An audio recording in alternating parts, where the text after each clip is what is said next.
Pilgrim Hall Museum in downtown Plymouth reveals the lived experiences of those who were here before us, including the Wampanoag Indigenous people who have inhabited this area for over 13,000 years, and the European men and women who came here as pilgrims to build new lives for their families. Their unmatched collection of pilgrim possessions, like William Bradford's Bible, and exhibits tracing the interrelationship between the Wampanoag and early colonial settlers, make Pilgrim Hall Museum a must-stop for those seeking to understand our local past. But this beautiful building, built in 1824, needs rehab and restoration work, including roofing, lighting, HVAC, and exhibit work. We went on the local scene to Singing in the Rain, an event to promote awareness of the needs of the building that houses so much of our past.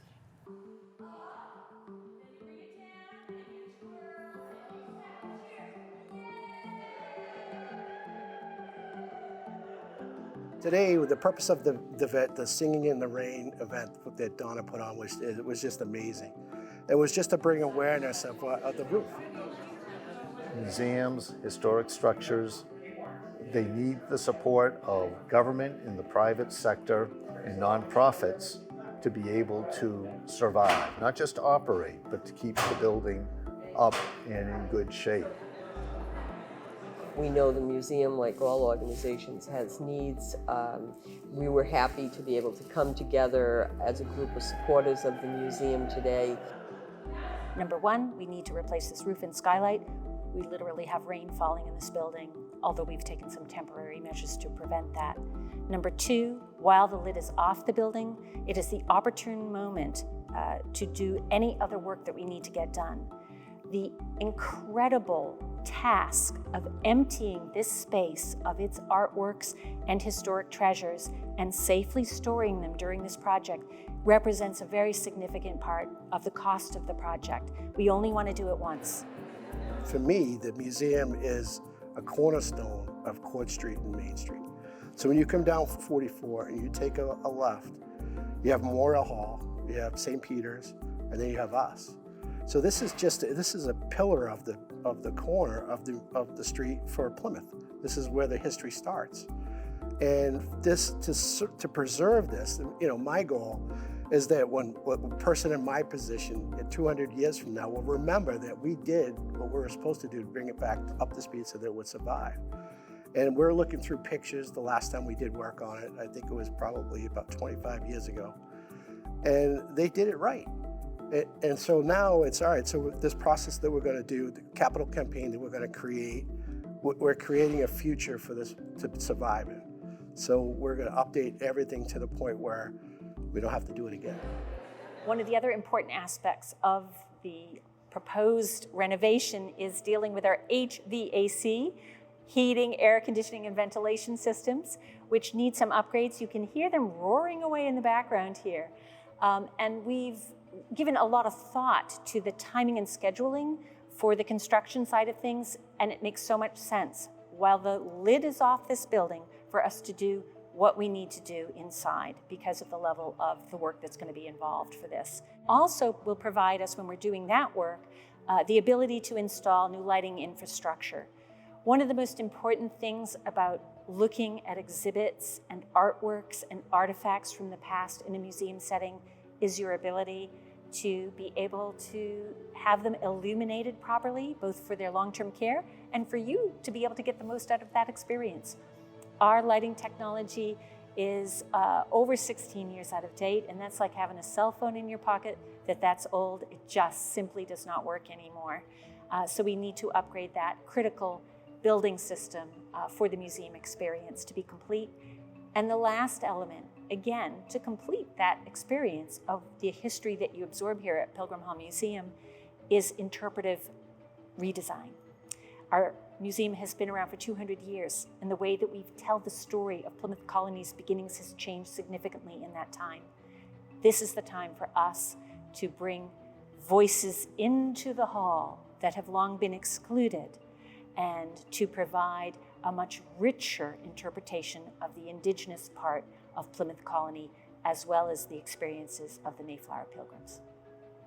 as we've grown as a nation and we recognize the scope and the importance of all those parties that were involved in the founding of our country, it just resonates with so much meaning here. I'm from the Wampanoag tribe, and this is sitting in my homeland.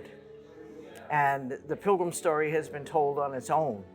And so, part of my responsibility here is to make sure that the history is expressed in its entirety. We have a Wampanoag advisory group to help us with our strategic plan so that the future of the museum is seen through the eyes of everyone. I think that in itself is very important for board or visitors, anybody to realize, is it's been just one way for so long, the Pilgrim story, and so it's just time to change that narrative a little.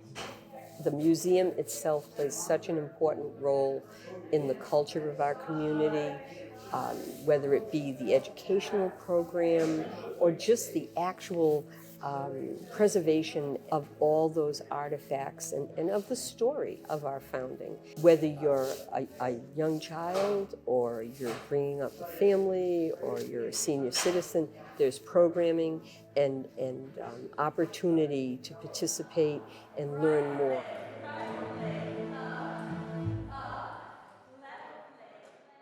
That hall that we were in was built as a place for Plymouthians to come together. It's hosted many, not just educational lectures, but events and entertainments over our long history. We open our doors free to Plymouth residents.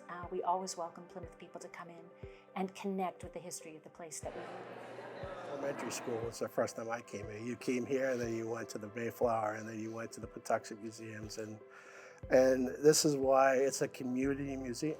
This is what our heritage is.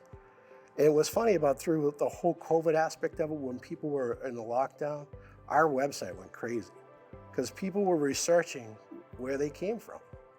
And they wanted to know what their history was, their heritage.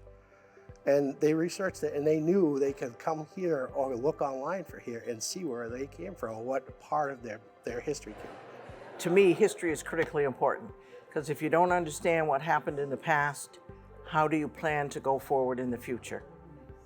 And this museum holds so much of the past, of Plymouth history, and it has the opportunity and as well as the responsibility to tell that history in its entirety so that people get a comprehensive understanding. And one of the biggest things that we strive for in this museum is to make sure all the stories are heard, all the artifacts are saved. So whether your family came over from Mayflower, or you're indigenous and you're a part of the community before the Mayflower came here, all those artifacts are preserved, and that history is preserved. Even more important than thinking of the building and what it takes to keep it safe and preserved, it's really about what's inside. And the resources here are incomparable. We have the oldest state document in the Commonwealth of Massachusetts. We have those very rare possessions of the first settlers of Plymouth Colony, the humble and ordinary day-to-day belongings of the Mayflower Pilgrims. We have a large collection of indigenous Wampanoag materials as well, including things not just from their very, very long and early histories here before the arrival of the Pilgrims, but also their continuity over time, including things from the 19th century when the Wampanoag people were beginning to really think about their history and document that and preserve it as well. And I think these are riches that really are meaningful to everybody that lives in our region, our residents, and also those who visit it, who are an important part of our economy. We don't really know who we are until we can see a little bit about where we have come from as a people. And I think this story of Plymouth really helps convey so many important parts of that story to us in very dramatic and human terms that we can understand. So that's part of what Pilgrim Hall Museum has offered for almost 200 years. And I think in recent generations, we've moved even further to giving greater sort of empathy and significance and authenticity and accuracy to that story. It's important. This is what we need to have.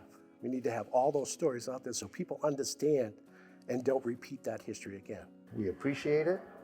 You know, we know the value. It has great economic value to the state and to the town, but somebody has to take care of it. Pilgrim Hall Museum is a treasure for not only our country and our Plymouth community, but for the world.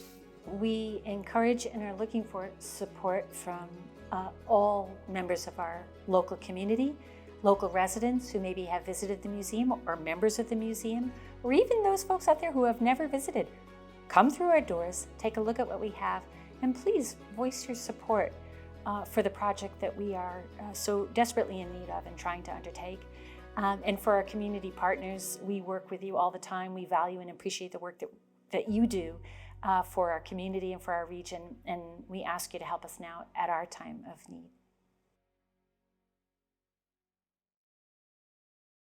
Visit pilgrimhall.org to learn more.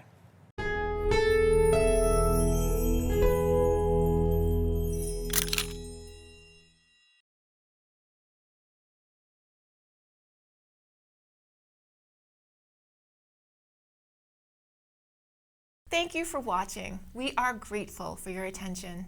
If you like what you saw, please like and subscribe to The Local Scene here and share everywhere. Thank you, friends.